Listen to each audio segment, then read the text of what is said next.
was born and raised in Pittsburgh, but his broadcasting days began at a radio station in Chambersburg, Pennsylvania, after 4 years in the Air Force.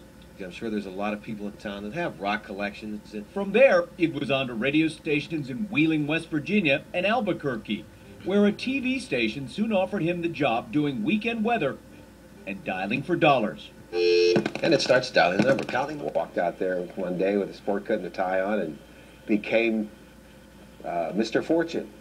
While we're on the subject of health, Actually, Mr. Fortunate, because Marvin Zindler saw him on TV while visiting New Mexico and told him to apply at Channel 13 in Houston.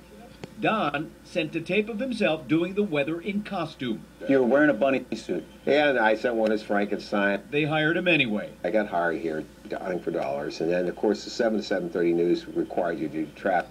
6 minutes past 7 o'clock, and it's time for Don Nelson and his first traffic report. Don? Morning, Frank. His talent and humor were an instant hit. But what was he thinking with that hair? Over the years, he went from beetle cut to pompadour to curly This morning, to bald. Down the middle, here we go. Down the middle. Oh my God.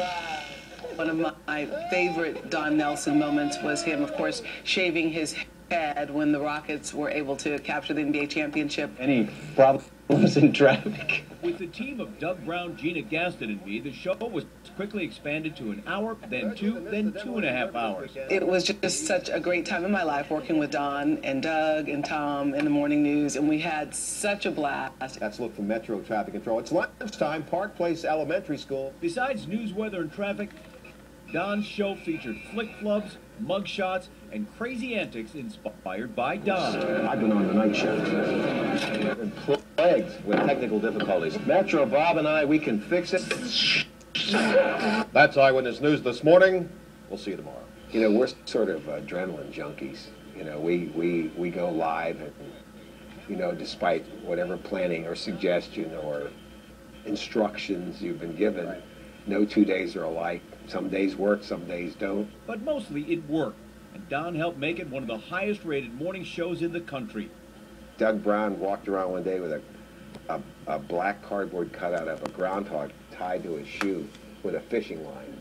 And we kept cutting away to it, you know, saying, what is that? You know, we would never make reference. Right. We just did it, you know, and then it was up to you to understand it. If you didn't get it, well, you know, you didn't get it. I'm just a sucker for happy endings and romance. The viewers loved him, and so did his two co-hosts on his other popular long-running show, Good Morning Houston. We'll be couple number one. Let's be couple number one. And here's our couple number one. Tomorrow, his first TV wife.